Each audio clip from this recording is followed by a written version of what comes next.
Ya, daripada awal lagi apabila cerita mengenai uh, Bersatu ini nak bersama dengan UMNO dan PAS dan beberapa parti-parti yang lain untuk menubuhkan Perikatan Nasional. Istilah Perikatan Nasional ini pun datang daripada Tan Sri Presiden sendiri. Dan kita diberitahu bahawa uh, pendekatan ini ataupun tindakan ini akan memberi kekuatan kepada Bersatu. Kalau kita dengar dalam rakaman audio yang telah disebar luas, suara Tan Sri Muhyiddin, di mana dia kata kita akan tubuhkan kerajaan baru Perikatan Nasional di mana Bersatu akan take the lead, katanya. Ya, apa ni, mungkin maksud beliau take the lead itu hanya dalam jawatan Perdana Menteri saja agaknya.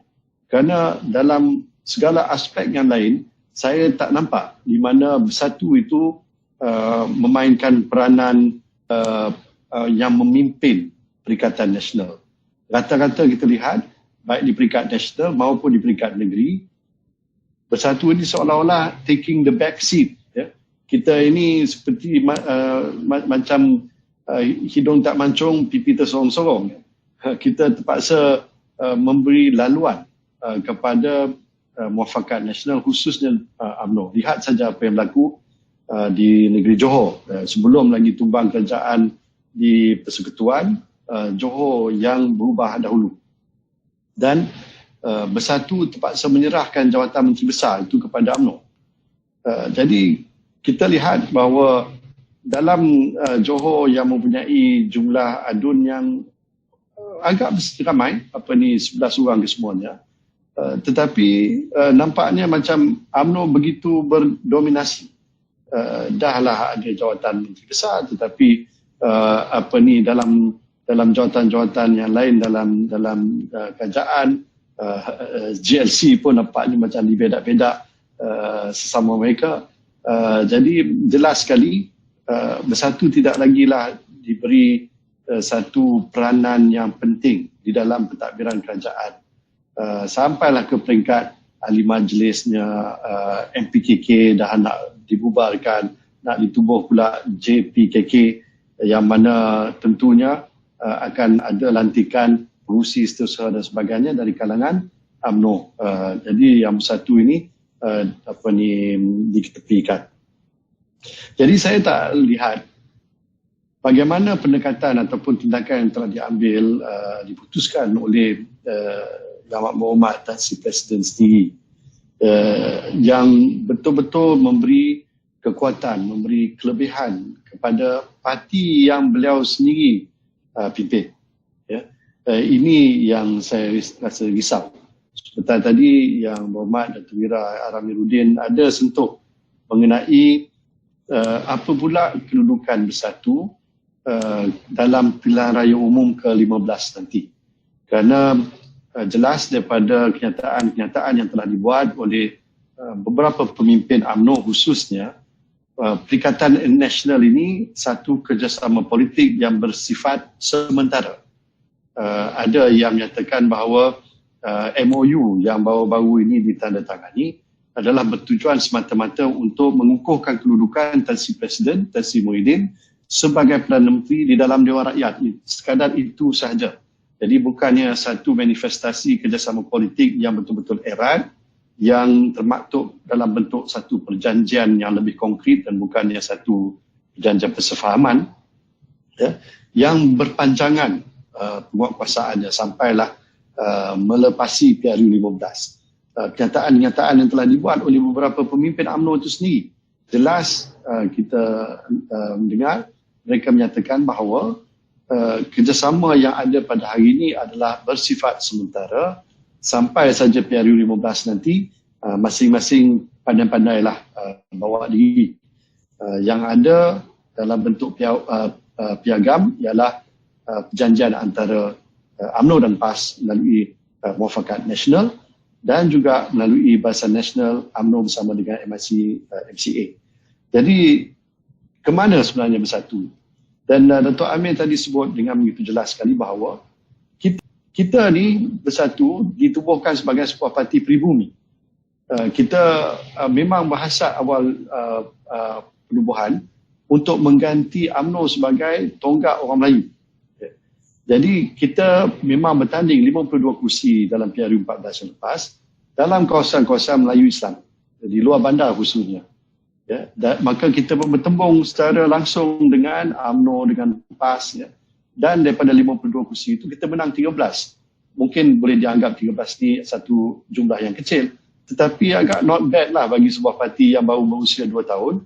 Kita boleh menang 13 kursi itu, saya ingat satu yang membanggakan. It's a good start, orang kata. Ke depan ini macam mana pula? Saya dapati bahawa walaupun ada satu kerjasama politik kononnya di antara UMNO PAS bersatu, tetapi masuk PRU 15 nanti, kita pula terpaksa bertembung dengan mereka yang kononnya dikenali sebagai rakan kongsi politik ini. Kita terpaksa bertembung dengan PAS, kita terpaksa bertembung dengan UMNO dalam kursi-kursi yang sama. Tentunya kita ni bukan nombor 1, nombor 2, agaknya kita ni dah tertinggal nombor 3. Kalaupun ada rundingan kursi, agaknya kepentingan bersatu ini akan diambil kira lepas UMNO dan PAS dah bedak-bedak sesama mereka. Jadi yang lebih-lebih ni bagilah kepada bersatu. Jadi saya tak nampak macam mana bersatu boleh survive dalam keadaan macam itu. Tambah pula lagi kalau kita tidak bersama dengan Pakatan Harapan. Jadi apa pemikiran pihak-pihak yang cuba untuk mengubah pendirian bersatu ini lebih ke arah Perikatan Nasional kerjasama dengan UMNO dan PAS.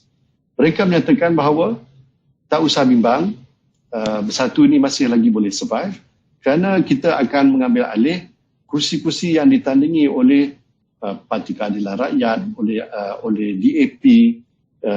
Jadi kursi yang mana yang dimasukkan? Tentunya lah dalam bandar. Kalau di Kedah ni, Sungai Petani, Alor-Star, jadi kawasan-kawasan macam itulah.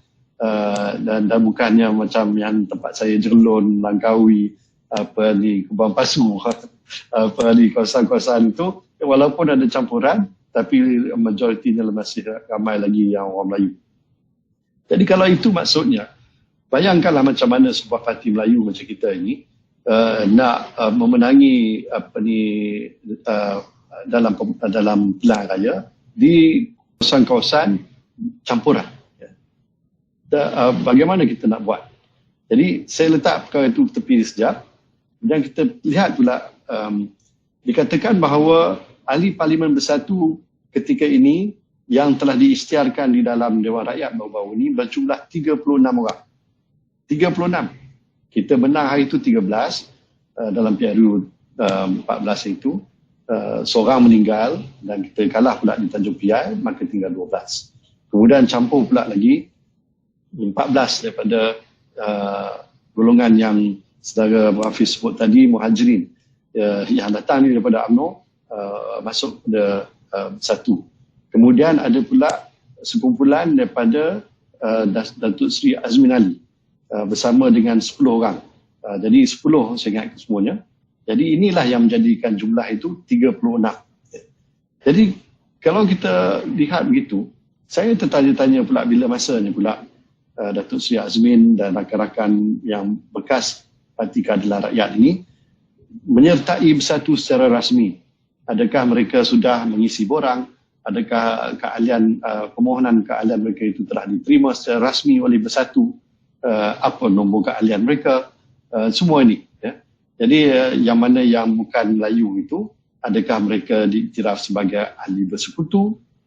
Sebab dalam struktur bersatu kita ini, kita ada ahli biasa yang mestilah pribumi, Bumi Putra. Jadi kalau Bumi Putra Sabah Sarawak itu dibenarkan, tetapi kalau di Semenanjung ini kalau bukan Melayu, maka automatik mereka ini adalah ahli bersekutu. Jadi adakah mereka ini ahli bersekutu? Ataupun mereka ini dianggap sebagai ahli biasa? Jadi macam mana kedudukan mereka sebenarnya? Dan yang saya rasa pelik ini ialah penerimaan mereka sebagai ahli di dalam bersatu itu sendiri. Bayangkan, mereka ini datang daripada PKR. PKR itu sebuah parti campuran. Dia walaupun ramai ahlinya orang Melayu, tetapi ada juga India, China dan kaum-kaum yang lain maka dia dianggap sebagai satu parti politik yang multiracial. Jadi ada pemimpin-pemimpin daripada belah sana yang sekarang ini dah kononnya melompat ke Bersatu, dan mereka ini bukan Melayu. Jadi masuk ke dalam Bersatu ini, adakah daripada kedudukan yang agak tinggi dalam PKR dulu, sekarang ini mereka ini berpuas hati menjadi ahli bersekutu dalam Bersatu, ataupun ada cadangan-cadangan baru yang sedang difikirkan oleh Tan Sri Presiden sendiri dengan rakan-rakan MPT yang lain, dan mungkin yang bukan MPT tapi cuba untuk menguasai parti kita ini.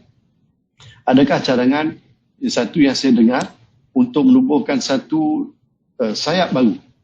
Sayap ni kita setakat ni ada dua saja, iaitu sayap Armada, sayap Sri Kandi. Tapi yang kami dengar sekarang ni ialah cadangan untuk menubuhkan sayap bukan Melayu pula di dalam Bersatu itu sendiri. Jadi kalau dirasakan bahawa penting sangat dia untuk menerima ahli-ahli parlimen yang bekas PKR ini masuk dalam Bersatu dan letakkan mereka dalam tempat yang kononnya yang wajar di dalam Bersatu, maka adakah mereka boleh terima duduk di dalam sayap dan bukan di dalam induk? Dan satu lagi cadangan yang kita dengar, ini sangat mengejutkan tuan-tuan dan puan, ahli-ahli Bersatu sekalian, bahawa ada juga gerakan untuk mengubah Bersatu ini menjadi sebuah parti multiracial, tidak lagi sebuah parti pribumi. Jadi adakah ini sesuatu yang boleh diterima oleh kepimpinan parti, baik di peringkat bahagian cawangan dan seluruh keahlian kita? Kerana asas penubuhan parti kita dulu sengaja kita buat supaya ianya sebuah parti untuk orang Melayu, orang pribumi, bertujuan untuk berhadapan dengan UMNO. Tujuan kami, hasrat kami, walaupun di peringkat awal lagi sebagai sebuah parti yang kerdil lah nak bandingkan dengan UMNO yang lama tu, kita bercita-cita untuk mengganti UMNO sebagai tonggak orang Melayu. Jadi dalam sekarang ni, bila dah dengar cita-cita nak mengubah Bersatu ni menjadi sebuah parti multiracial ni, adakah itu sesuatu yang boleh kita terima? Dan kita nampak bahawa logiknya ialah supaya kalaulah Bersatu ni betul menjadi sebuah parti yang multiracial, yang campur, bukan hanya terhad kepada orang Melayu keahliannya, jadi maka bolehlah kononnya Bersatu ni bertanding dalam kawasan-kawasan yang bukan Melayu. Jadi kita pun tak kacau lah, kita tak berebutlah kursi PAS dengan UMNO di kawasan-kawasan Melayu luar bandar. Jadi saya fikir bahawa ini satu perkara yang perlu kita tolak. Kita tidak boleh terima cadangan yang sedang melegar dalam pemikiran mereka ini, dan mereka tidak bolehlah sewenang-wenangnya buat keputusan di peringkat MPT untuk mengubah kedudukan Bersatu itu menjadi sebuah parti multiracial, kerana perkara sepenting ini perlu diusulkan, diperbahaskan dan akhirnya diundi di dalam satu mesyuarat agung khas. Tidak boleh dibuat keputusan sewenang-wenang seperti mana hari itu hasrat nak keluar daripada PH pun tak pernah dibincangkan sampai ke peringkat EGM. Yang saya fikir sepatutnya begitu, kerana impaknya dirasai oleh semua pihak, termasuklah kepimpinan di peringkat bahagian cawangan dan sebagainya. Jadi inilah yang kita kena jaga-jaga, sebab kalau tidak itu yang berlaku, satu lagi perkara yang sedang mereka fikirkan, dan kita lihat beberapa kenyataan yang telah dibuat oleh beberapa pemimpin UMNO, ialah untuk mengamnokan Bersatu.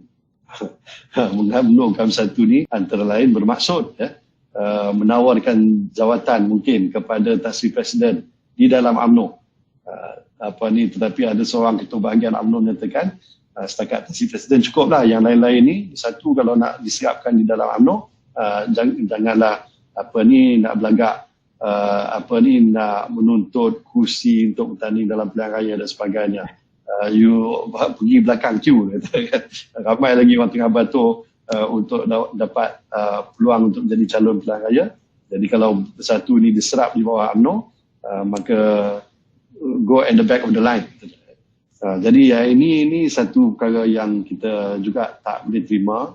Kalau kita ingat video ucapan yang begitu begitu tegas sekali disampaikan oleh Tan Sri Presiden, saya tak silap saya di Johor sendiri, di mana beliau kata no way kita akan balik kepada UMNO.